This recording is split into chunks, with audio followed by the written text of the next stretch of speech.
कि मोदी की कब्र खोदेंगे। कोई कह रहा है मोदी को गाड़ देंगे। कांग्रेस के शाहजादे मोदी की आंखों में आंसू देखना चाहते हैं। अरे इंडी वालों,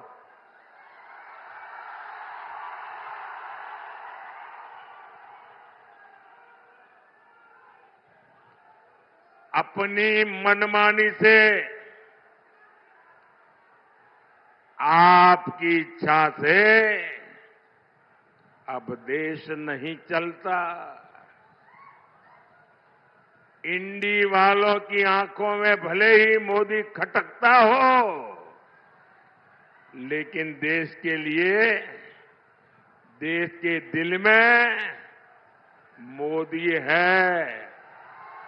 हर दिल में मोदी है और हर दिल एक ही बात कह रहा है। फिर एक बार, फिर एक बार, फिर एक बार, भाइयों और बहनों, 4 जून को हार सामने देख इंडी गठबंधन वालों की बौखलाहट बढ़ती जा रही है। अब ये मोदी की योजनाओं पर सवाल उठा रहे हैं। मोदी गरीबों को मुफ्त राशन क्यों दे रहा है? भाइयों बहनों, इन्होंने हिंदुस्तान देखा ही नहीं है। मैं हिंदुस्तान के अनेक जिलों में रात्रि मुकाम करके आया हूं। मैंने हिंदुस्तान का कोना कोना छाना हुआ है और मैंने तय किया है कि गरीब के घर का चूल्हा कभी बुझने नहीं दूंगा।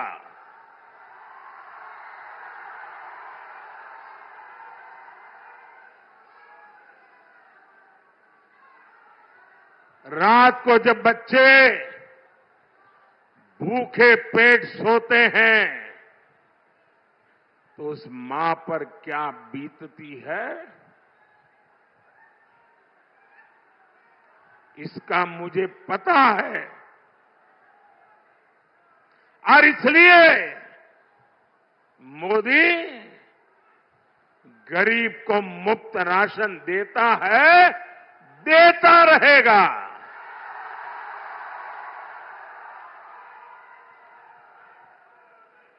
ये कहते हैं मोदी गरीब मां को पक्के घर क्यों दे रहा है? वो तो पीढ़ियों से ऐसे रहते ही थे भाई। मोदी गरीबों को मुफ्त इलाज की सुविधा क्यों दे रहा है? भाइयों बहनों, मैं जानता हूं गरीब के परिवार में, अरे मध्यम वर्ग के परिवार में जब कोई मां बहन बीमार हो जाती है तो परिवार के किसी को पता नहीं चलने देती कि उसे पीड़ा हो रही है, उसे दर्द हो रहा है। वो छिपाती है। क्यों? क्योंकि उसके मन में रहता है कि कहीं डॉक्टर के पास जाऊं और खर्चा बड़ा हो जाए और बच्चों पर कर्ज आ जाए तो मुझे ये नहीं करना है, मैं पीड़ा सह लूंगी, कुछ दिन में अपने आप ठीक हो जाएगा। और नहीं हुआ तो जिंदगी कितनी जीनी है। हमारे देश में माताएं बहनें बीमारी में दर्द सहती है, परिवार को भी बताती नहीं है। क्यों? क्योंकि कहीं बीमारी का खर्च बच्चों को कर्ज में डुबो न दे। मोदी हर मां की उस पीड़ा को जानता है। मोदी हर मां की उस भावना को समझता है और इसलिए मोदी ने तय किया कि अब मेरे देश की किसी मां बहन को दर्द छुपाने की जरूरत नहीं है। अस्पताल के बिल की चिंता मत करो मां, तुम्हारा एक बेटा दिल्ली में बैठा है।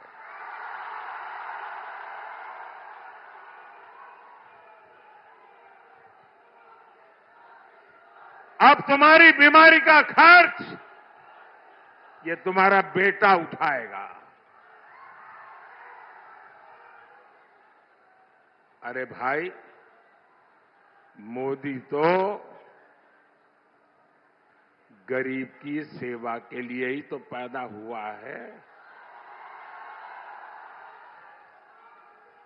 मोदी गरीब के लिए ही तो काम करेगा। भाई और बहनों, जम्मू कश्मीर से आर्टिकल 370 हटाना हो, राम मंदिर का निर्माण हो,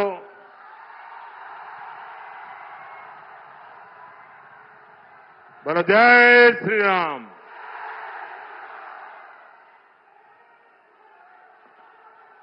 अब ये कैसे लोग हैं? प्रभु राम के लला का प्राण प्रतिष्ठा का कार्यक्रम, भव्य राम मंदिर का निर्माण, ये मंदिर वालों ने उनके घर जाकर के निमंत्रण दिया कि आप प्राण प्रतिष्ठा में आइए। उन्होंने निमंत्रण ठुकरा दिया। राम लला के प्राण प्रतिष्ठा का निमंत्रण ठुकरा दिया। ये ऐसे लोग हैं कि एक इंसान जिस पर अदालत ने चोरी करने के गुनाह में सजा की है,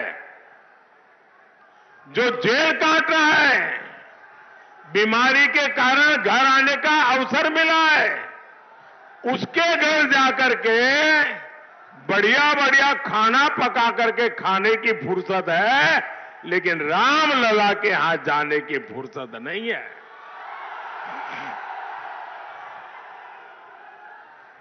मोदी ने दशकों सदियों के मुद्दे खत्म किए हैं, समाधान दिए हैं।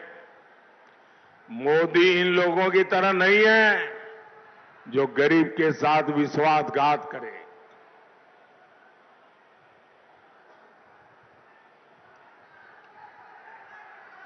मैं तो जहां जाता हूं अपने काम का रिपोर्ट कार्ड देता हूं। मैं इंडी गठबंधन वालों से पूछता हूं, भैया बताओ, अरे तुम्हारा रिपोर्ट कार्ड क्या है? जो लोग नौकरी के बदले जमीन अपने नाम लिखवा ले, वो युवाओं के बारे में सोच सकते हैं क्या? वो युवाओं का भविष्य बना सकते हैं क्या?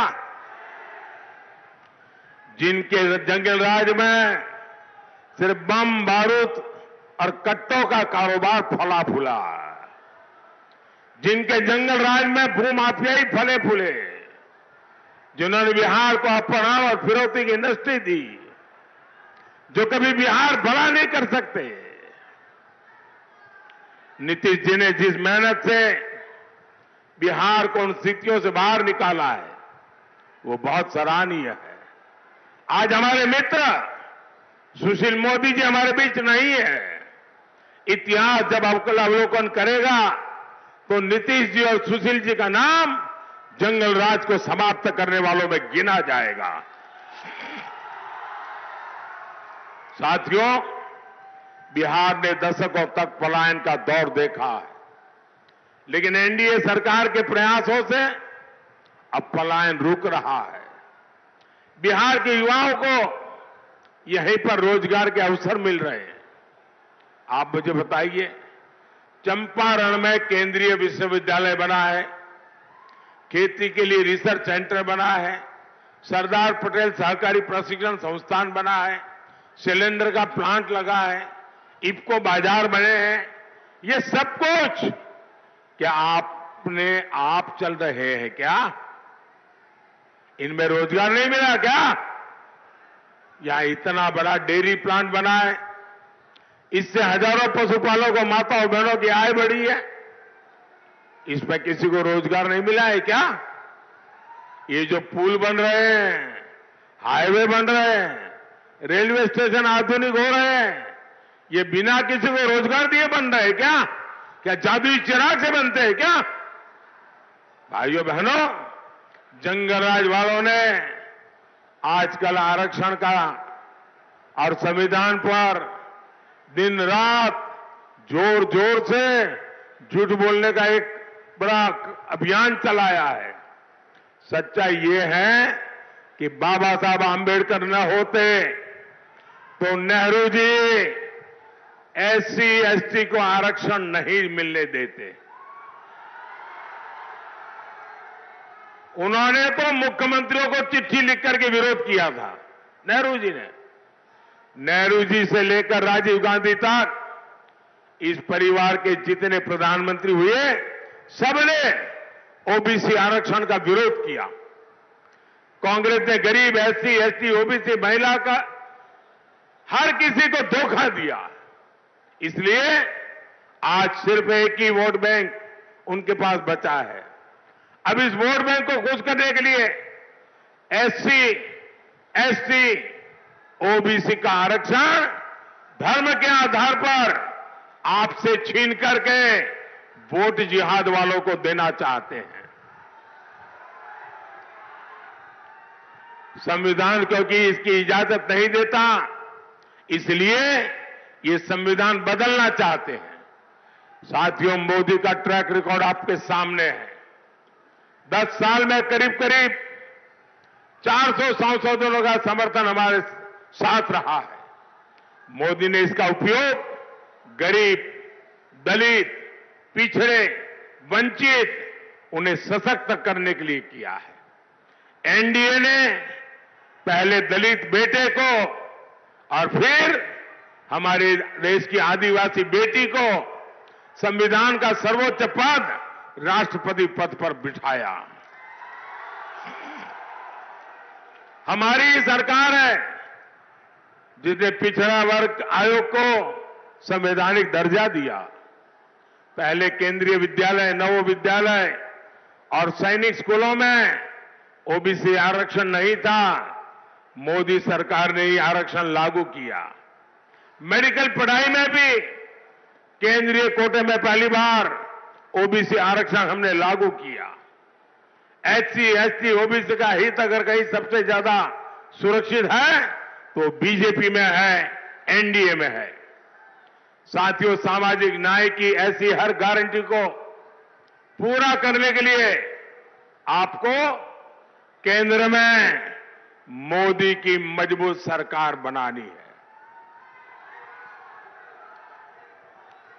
घर घर जाएंगे, घर घर जाएंगे, ज्यादा से ज्यादा मतदान कराएंगे, हर पोलिंग बूथ जीतेंगे।